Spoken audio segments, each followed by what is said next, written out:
Hi, my name is Hidek, and today I'm going to talk a little bit about Phoenix Wright and Ultimate Marvel vs. Capcom 3. Specifically, I'm going to talk about the probabilities involved in gathering evidence, as well as what factors affect the probability. One would think it's just a simple ratio, something like 60% good, 30% bad, and 10% food, or something like that. However, this is not the case. When I was messing around in training mode at one point, I noticed something very interesting. I was attempting to gather 3 bad evidence so I could clear them all at once with the order in the court hyper. However, I quickly found a problem with this. It's impossible. No matter what, you cannot gather 3 bad evidence at the same time.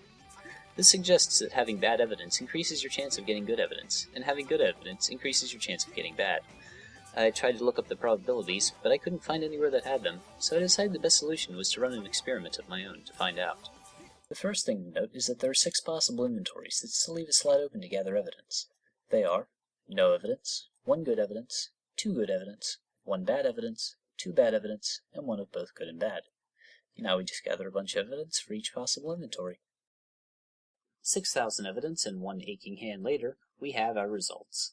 From this we can conclude that the hypothesis I made at the beginning is correct. The more of a type of evidence you have, the less of that type you get. How does this affect playstyle? Well, simply put, you should fill your inventory before throwing away bad evidence.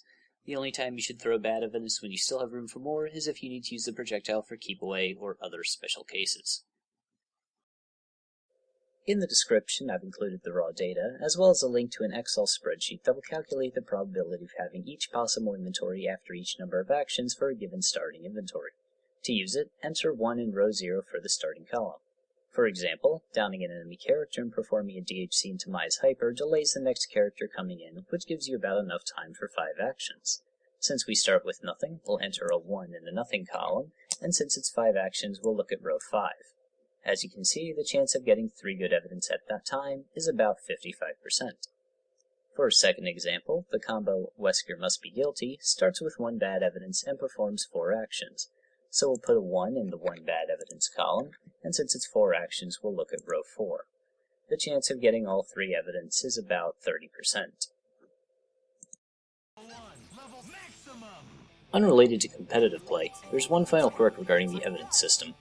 If you record yourself collecting evidence in training mode, and play it back, you'll always get the same evidence, although this will change if you have a different starting inventory, or, interestingly enough, if X Factor is activated. One use for this is practicing turnabout combos. Just record yourself getting 3 good evidence, practice your combo, and then play it back whenever turnabout mode runs out. That way, you don't have to deal with bad evidence between attempts.